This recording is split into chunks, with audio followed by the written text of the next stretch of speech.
Estamos iniciando o nosso programa Acontece pela Local TV, canal 25.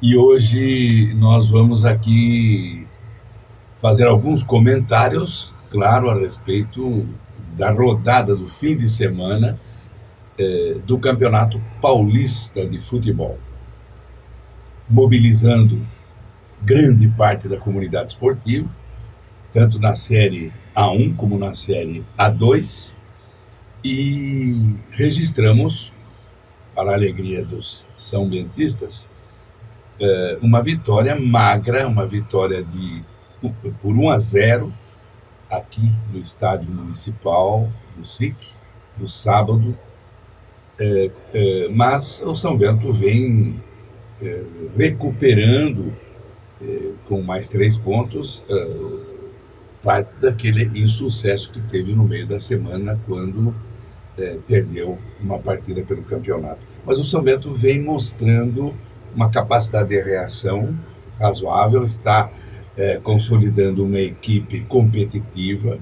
Nós sabemos que 4 clubes vão ascender a divisão maior do futebol paulista, a Série A1, e existe uma chance real do São Bento, de uma maneira organizada, com a diretoria trabalhando muito como está, com o Paulo Roberto agora como treinador, também se empenhando muito para montar uma equipe que possa realmente competir à altura do nome do São Bento e da cidade. Então, o São Bento tem chance real de, ainda aprimorando, claro, o seu futebol, adquirindo um padrão de jogo mais consistente, ganhar alguns jogos fora de Sorocaba, procurando vencer aqueles que serão disputados no Estádio Municipal do SIC e fazer a alegria da torcida sorocabana, que é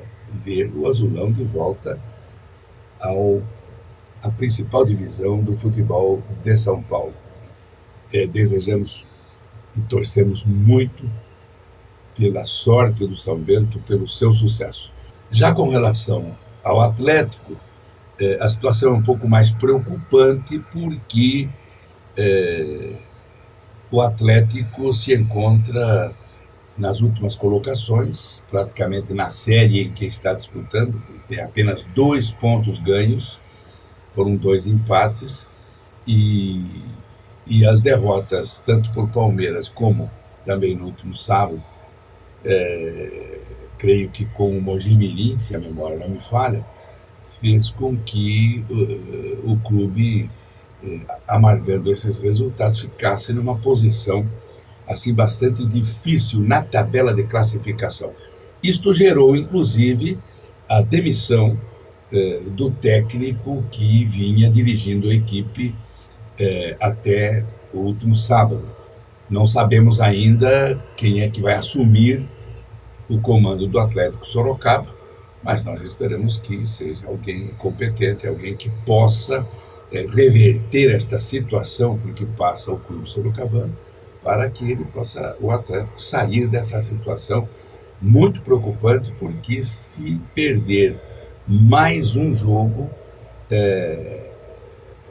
aí a situação piora de tal maneira que será muito difícil depois a recuperação do clube para posições intermediárias e fugindo daquela zona do rebaixamento, né? Nós achamos que, como o Atlético representa também Sorocaba no futebol profissional e está na Série A1, e foi uma conquista duríssima a ascensão do clube à divisão maior do futebol paulista, é muito importante que ele permaneça na primeira divisão, e para isso é preciso que a diretoria se mobilize agora com um novo treinador, ou com uma ou outra contratação de peso, o Atlético possa garantir a sua permanência na Série A1. É o que todos nós esperamos. E o São Bento, voltando um pouco ao comentário do São Bento, o São Bento, depois que venceu por 1-0 aqui no SIC no sábado, o São Bento já figura no G4, que é justamente o grupo em que já se vislumbra, se viabiliza, a continuar resultados positivos, a grande chance do acesso à primeira divisão. Então, a nossa torcida é para que o São Bento permaneça no Z4, vencendo as partidas que ainda restam, e para depois a sequência do campeonato. É um regulamento que já foi implantado há algum tempo, e nós sabemos que toda Sorocaba torce, a exemplo de Ribeirão Preto, que tem 2 clubes, tem o Comercial e o Botafogo na primeira divisão, Campinas até há pouco tempo, o Guarani e a Ponte Preta, e assim por diante. Nos grandes centros há essa possibilidade, esse potencial para manter 2 equipes na Série A1. Nós queremos que Sorocaba também esteja nesse patamar, nesse grupo de clubes que, representando a cidade, estejam na principal divisão do futebol paulista. Bem, agora vamos para um intervalo comercial e voltamos já já com o nosso segundo bloco do programa Acontece. Agora você compra sua viagem quando e onde quiser. O novo site da Monções Turismo, além de encontrar as melhores dicas de viagem, você compra suas passagens aéreas online com os melhores preços. E tem pacotes nacionais e internacionais em ofertas exclusivas. Acesse www.monções.com.br e boa viagem. Monções, viva a verdadeira experiência.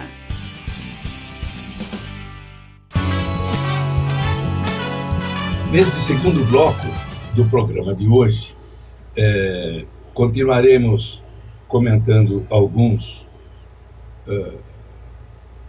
lances, alguns resultados, e lamentando alguns episódios também que ocorreram neste fim de semana no Campeonato Paulista da divisão principal da Série A1.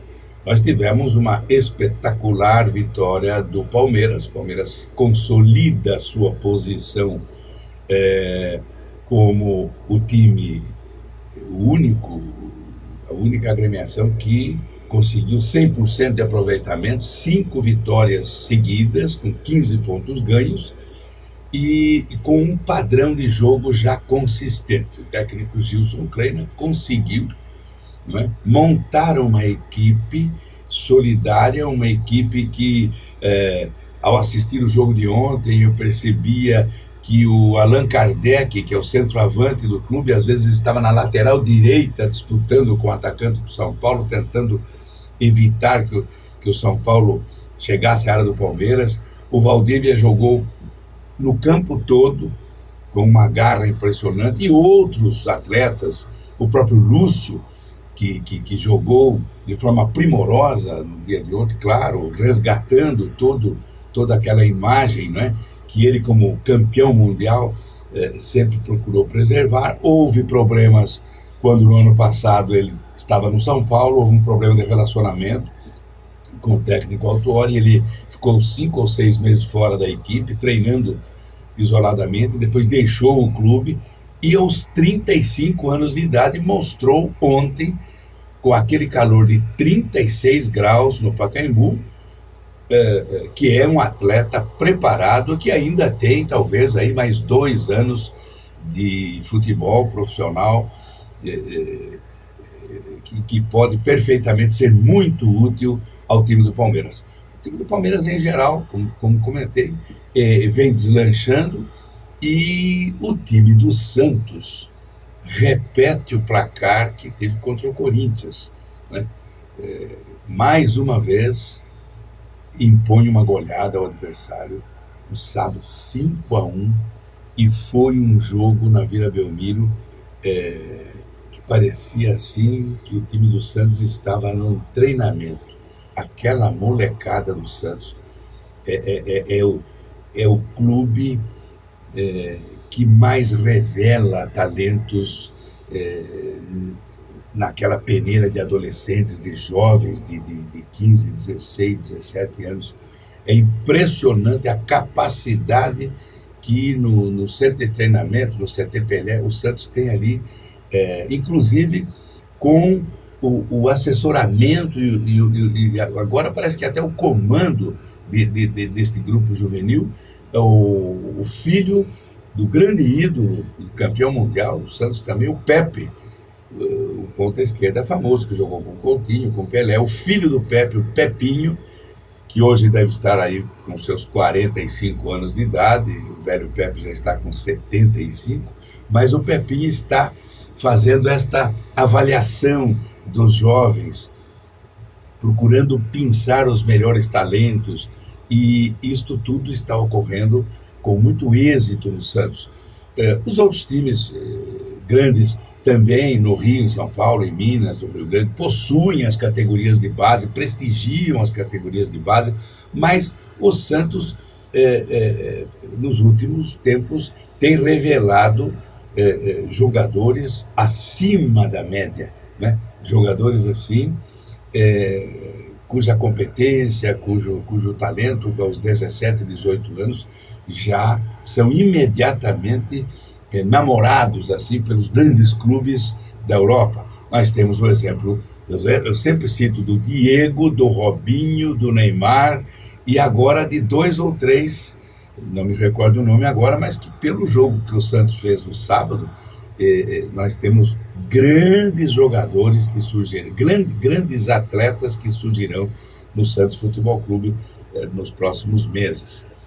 Além disso, nós tivemos, e agora para a gente fechar esse comentário sobre o esporte e os episódios de fim de semana, lastimar profundamente o comportamento de aproximadamente 200 torcedores do Corinthians que invadiram o centro de treinamento, que tomaram de assalto as dependências internas do clube, que ameaçaram os atletas, os jogadores do Corinthians que estavam se preparando para o treinamento, ameaças de toda a natureza, inclusive físicas, agrediram a serviçal que atua no clube, uma senhora de 52 anos, conseguiram alcançar o Guerreiro, que aliás é um herói do Corinthians, o Guerreiro é que fez o gol, que deu o campeonato mundial interclubes ao Corinthians, é um jogador peruano de grande talento.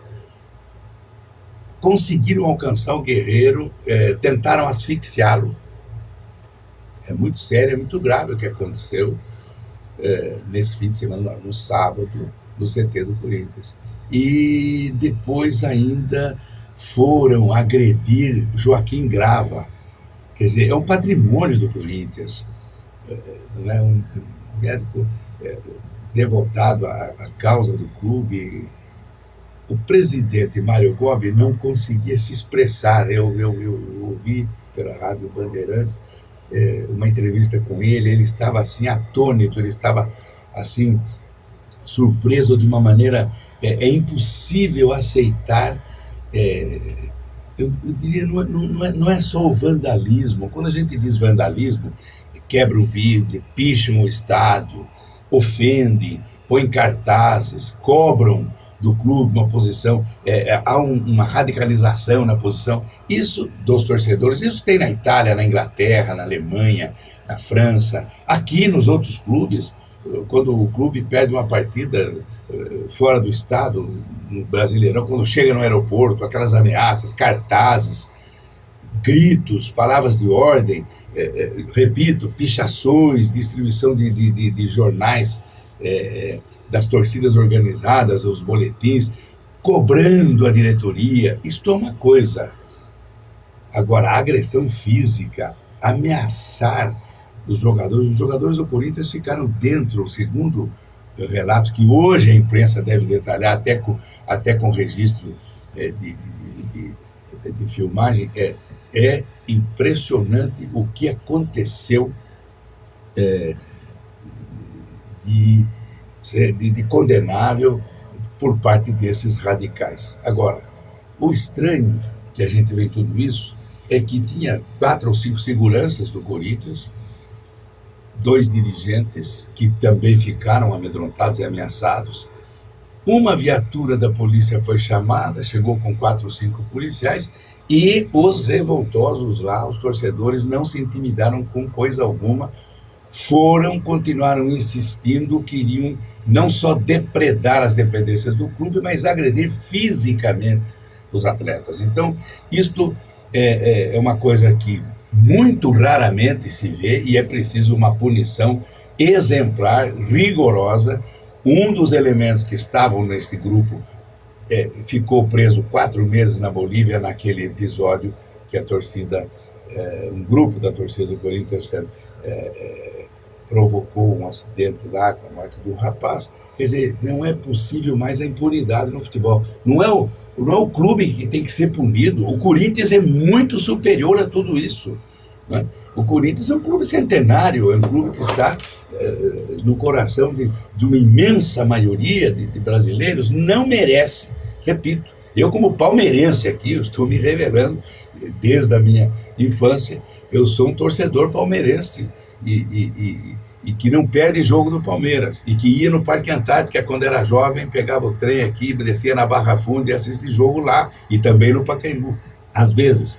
Então eu sou palmeirense, mas não é possível admitir que um clube da grandeza do Corinthians, com o prestígio popular que tem o Corinthians, passe por um constrangimento dessa natureza. Se ontem foi o Corinthians, amanhã poderá ser o São Paulo, poderá ser radicais da torcida do Palmeiras, que também tem um grupo radical, né, e que já também provocou algumas escaramuças em aeroportos, no centro de treinamento. É preciso frear isso de uma maneira muito enérgica e fazer com que a investigação policial esteja presente e a punição exemplar a esses delinquentes. Não existe outro termo para qualificar estes bandidos que invadem, quebram, depredam e ainda fisicamente ameaçam atletas profissionais e que não mereciam passar por esse constrangimento. Inclusive, estavam quase que se recusando a entrar em campo com a Ponte Preta.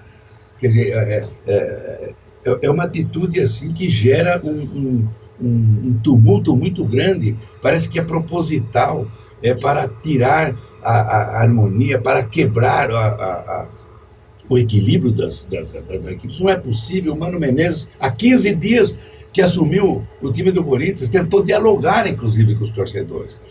E ele deu uma entrevista, assim, muito, muito triste no dia de ontem a respeito disso. E hoje teremos mais detalhes desse episódio lamentável que ocorreu com a torcida fanática e absolutamente fora do padrão, porque pode ser apaixonado pelo Corinthians é uma coisa.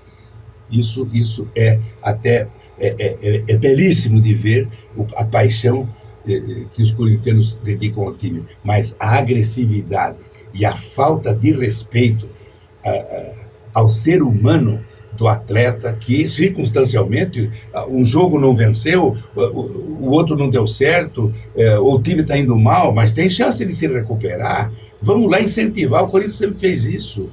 Como é que é um bando de marginais que está deslustrando esta nação corintiana, que eu tenho certeza vai reagir positivamente e não vai mais permitir que isso aconteça dentre os seus torcedores. Inclusive, nós temos a convicção que, em virtude dos episódios que nós aqui comentamos, psicologicamente tudo isso afetou o desempenho dos atletas em Campinas no dia de ontem.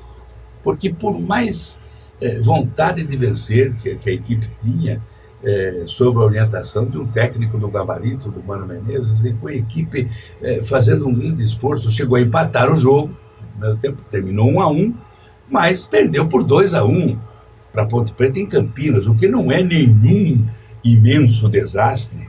Perdeu o jogo, mas acredito eu que alguns atletas estavam psicologicamente afetados pelos episódios e por isso tiveram problemas, inclusive, no seu rendimento ontem. Nós estamos terminando agora o nosso segundo bloco do programa Acontece, aqui pela Local TV, Canal 25. Nós já voltaremos para o terceiro e último bloco dentro de instantes.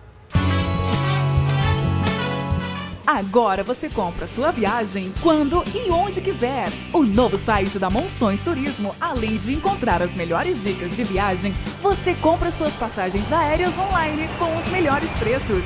E tem pacotes nacionais e internacionais em ofertas exclusivas. Acesse www.monções.com.br e boa viagem. Monções, viva a verdadeira experiência.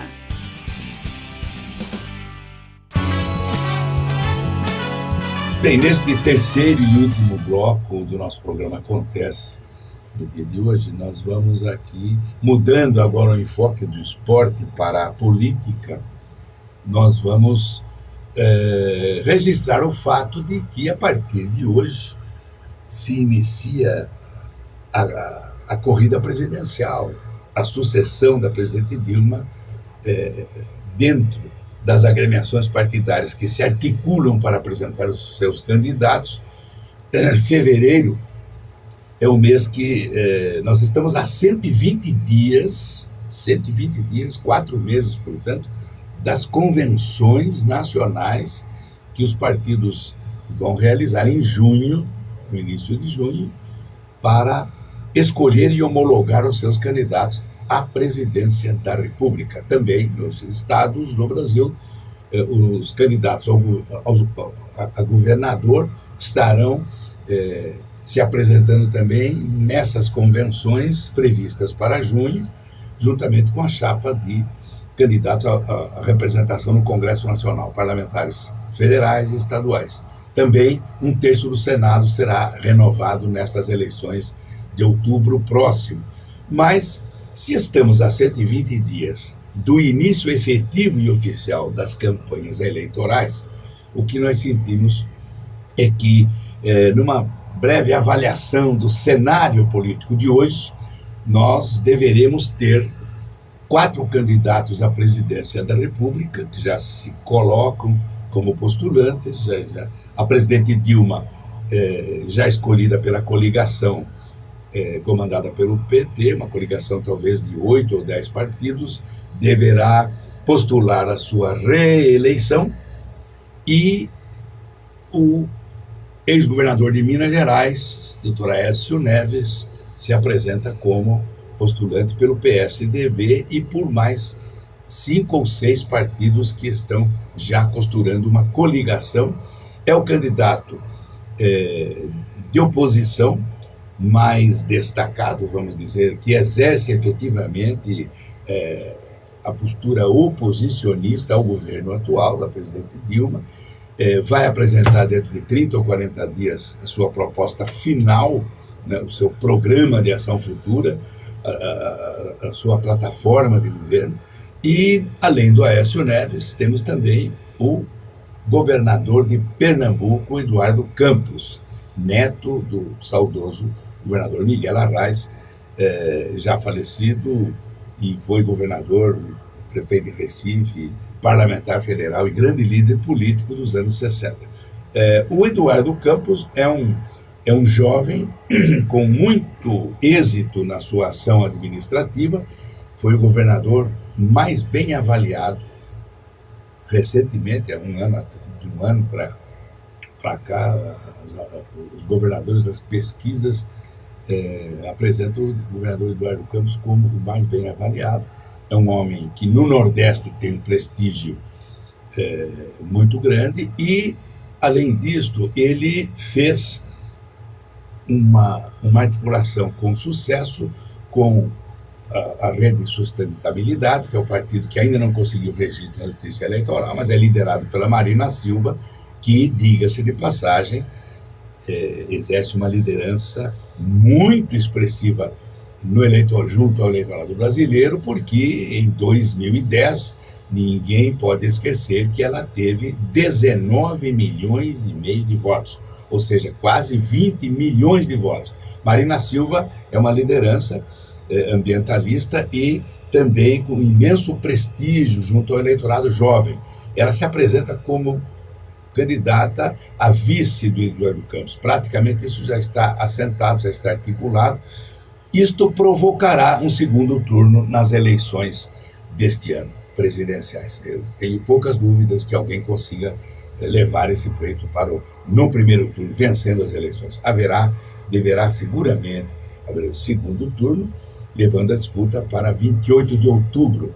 Mas, além destes 3 candidatos, Dilma Rousseff postulando a reeleição, Aécio Neves e Eduardo Campos, nós temos também a candidatura já apresentada na última semana do senador pelo Amapá, do PSOL, Partido Socialismo e Liberdade, que é um jovem de 42 anos, o senador Randolfo Rodrigues. Esse é de uma linha destacadamente socialista, ideológica, e também se apresenta como candidato, o que forçará, inclusive, vai ainda consolidar a possibilidade do segundo turno, porque haverá uma divisão de votos mais intensa. Pode surgir mais um ou outro candidato de partidos menores, mas os mais expressivos são esses. E a corrida começa agora, as grandes articulações, com a oficialização das candidaturas em junho próximo, portanto, dentro de 4 meses. O Brasil estará sendo mobilizado pela Copa do Mundo e pela sucessão presidencial. E é bom refletir já, prestar muita atenção na postura, nas propostas e no programa que cada um desses candidatos tem para governar o nosso país. O nosso voto é a procuração que nós damos para aqueles que vão nos governar. Queremos aqui, encerrando o nosso programa de hoje, agradecer a audiência de todos aqui pela Local TV, Canal 25, e Deus permita que amanhã possamos estar novamente aqui para estas reflexões e esses comentários que fazemos nos programas que aqui participamos.